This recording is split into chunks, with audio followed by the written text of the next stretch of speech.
Hello, good day to you, today, Andy, and this is Talkin really on a Thursday the 9th of March, and this story's popped up.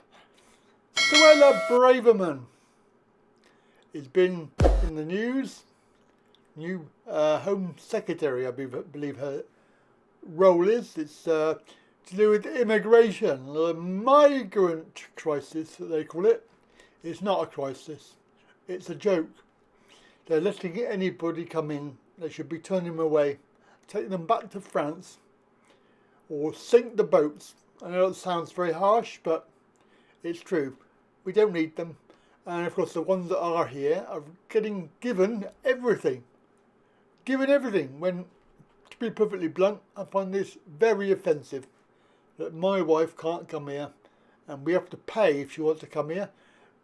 Over £6,000 minimum to come here to live. It's ridiculous.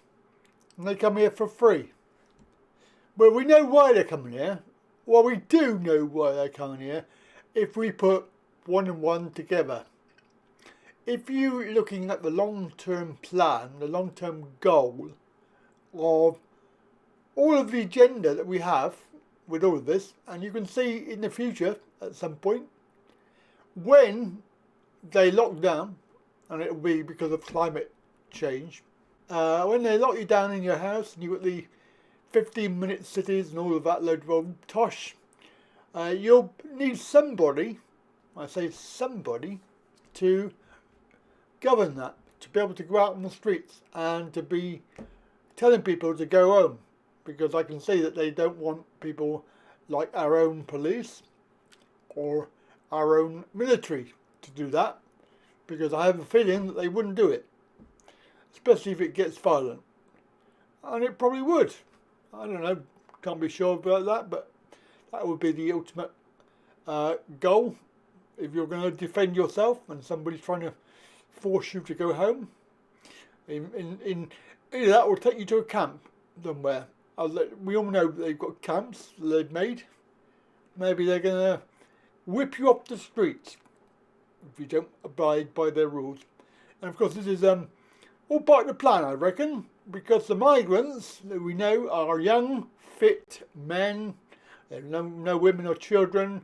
They're all young, fit men, army sort of ready. They could be enlisted tomorrow or today, and they would fit in quite well. In fact, we don't know their history, but we can suspect.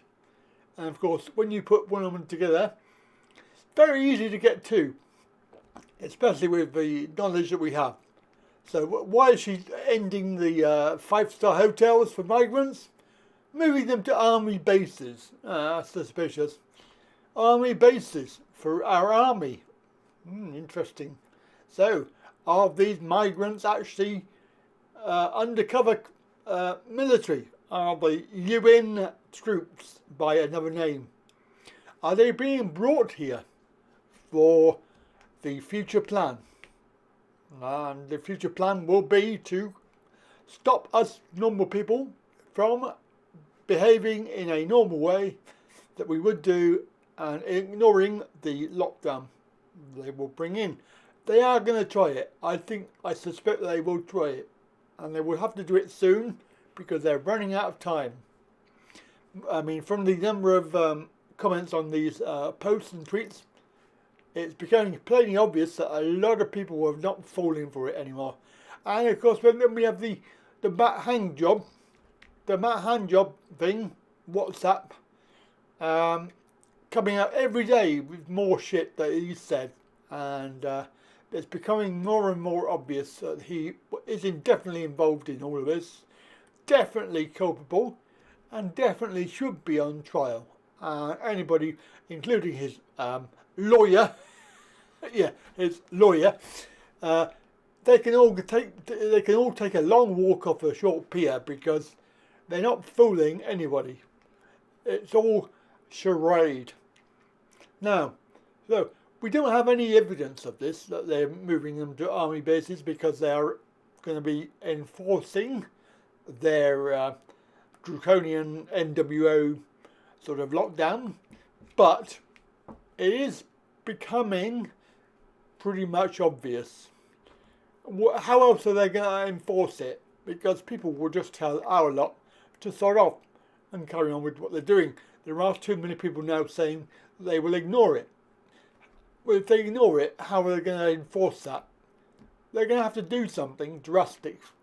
Certainly one of those is having military on the street with roadblocks, which is also something that I said probably 2 years ago when I did a roadmap video, which you may find on this channel. So the roadmap of how things are going to play out in the next couple of years. And of course everything in that roadmap so far has come true within reason. Obviously they have U-turned on some things because it was the wrong time, such as the COVID passports. But obviously with the Who, not the band, with their treaty coming in and being discussed, that will obviously sort out the issue of COVID passports, because that will be one of the criteria that the Who will be managing, taking it out the hands of our own governments. That's the story. If you know anything else about this, then please do comment.